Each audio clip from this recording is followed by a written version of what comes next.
Di tengah kewaspadaan masyarakat pada ancaman megatrust, gempa berkekuatan 5,8 magnitudo dengan parameter update magnitudo 5,5 tiba-tiba mengguncang Gunung Kidul dan sekitarnya.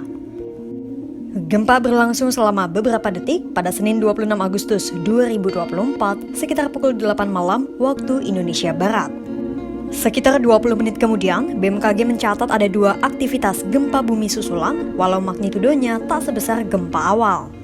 Meski tak ada dampak kerusakan yang signifikan, namun BMKG menyebut gempa tersebut berkaitan dengan megatrust. Lantas, apa hubungan gempa di Yogyakarta tempo hari dengan megatrust dan apa langkah-langkah yang telah diambil pemerintah?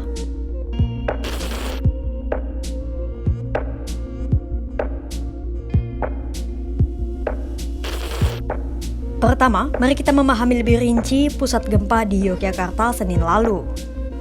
Menurut BMKG, gempa tektonik itu terjadi di Samudera Hindia dan berlokasi di selatan Gunung Kidul. Episenternya terletak pada koordinat 8,85 derajat lintang selatan dan 110,17 derajat bujur timur, sekitar 107 km ke arah barat daya Gunung Kidul dengan kedalaman 42 km.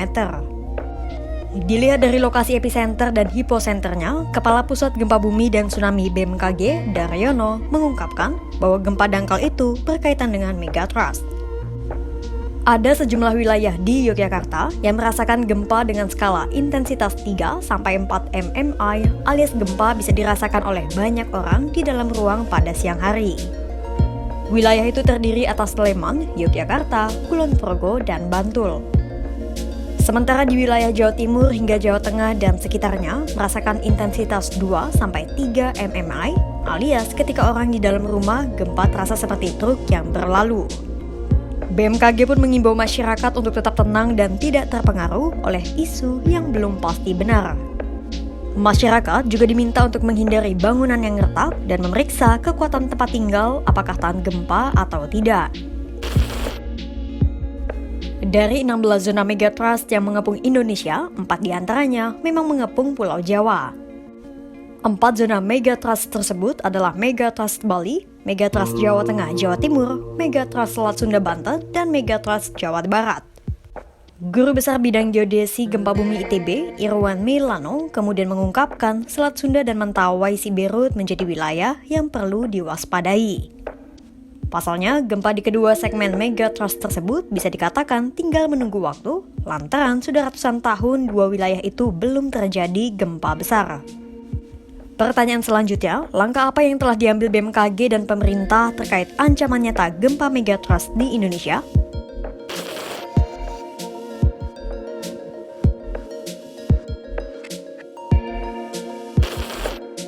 Dalam rapat dengar pendapat atau RDP antara BMKG, Basarnas dan Komisi 5 DPR RI pada Selasa 27 Agustus 2024, Kepala BMKG Dwi Korita Karnawati menjelaskan sejumlah langkah yang telah diambil BMKG sebagai antisipasi.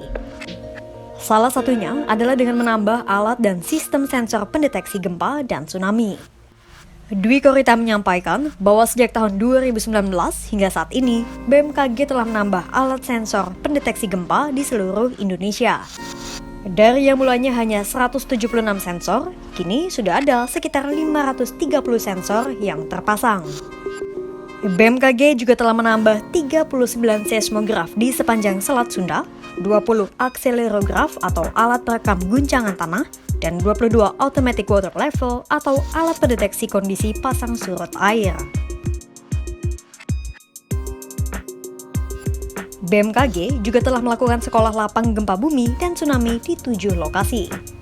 Lalu, BMKG juga telah melakukan studi bersama pakar dan perguruan tinggi, BRAIN, dan sejumlah lembaga riset lainnya.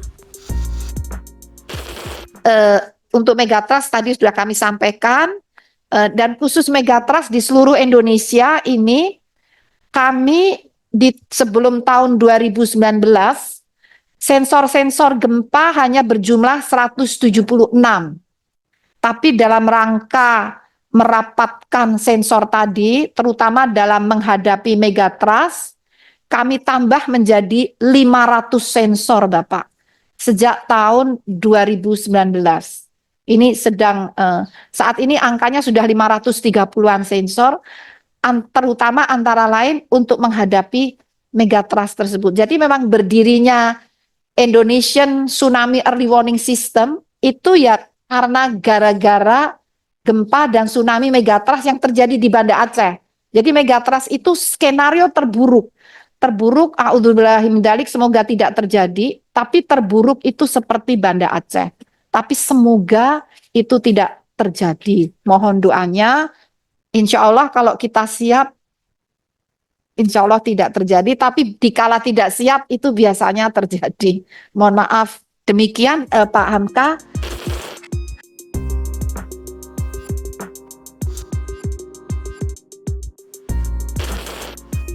Indonesia harus belajar dari Jepang.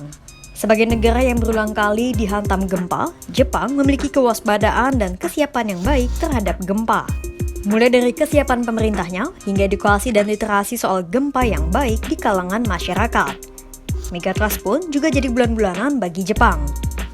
Di Jepang, zona megatrust Nankai jadi salah satu titik yang rawan. Saking aktifnya megatrust Nankai, Jepang sudah mencatat berbagai gempa di wilayah itu mulai dari tahun 684. Lantas, apa yang bisa dipelajari dari Jepang? Pertama, perhatian dan kepedulian yang tinggi dari pemerintah terhadap ancaman bencana gempa megatrust. Misalnya, pada tanggal 9 hingga 12 Agustus 2024 lalu, Perdana Menteri Jepang Fumio Kishida sejatinya memiliki jadwal dinas kerja ke Asia Tengah. Namun, karena adanya peringatan kewaspadaan, Kishida segera membatalkan rencananya itu dan lebih memilih untuk menanggapi peringatan dari Badan Meteorologi Jepang atau JMA. Jadi, tak hanya para ahli, pejabat negara dan publik Jepang pun selalu kompak dalam kesiapsiagaan gempa. Kedua, Jepang memang sudah terbiasa untuk mengamati perilaku gempa sejak lama, bahkan sejak 1137 tahun yang lalu. Jadi, mereka sudah terbiasa untuk menggali sejarah gempa dan tsunami untuk menata mitigasi. Sehingga, setiap kejadian bencana akan selalu melahirkan inovasi dan mitigasi nyata. Ketiga, masyarakat Jepang memiliki literasi gempa dan tsunami yang sangat baik. Jadi, kalau ada peringatan potensi gempa besar, maka masyarakat Jepang tidak mudah panik dan gaduh.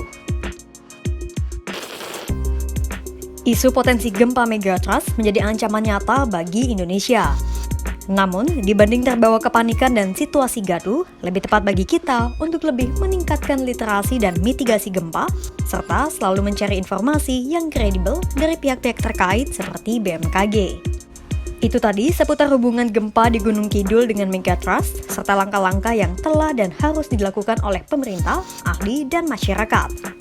Untuk mengetahui lebih banyak informasi terkait megatrust, pantau terus kanal YouTube kompas.com.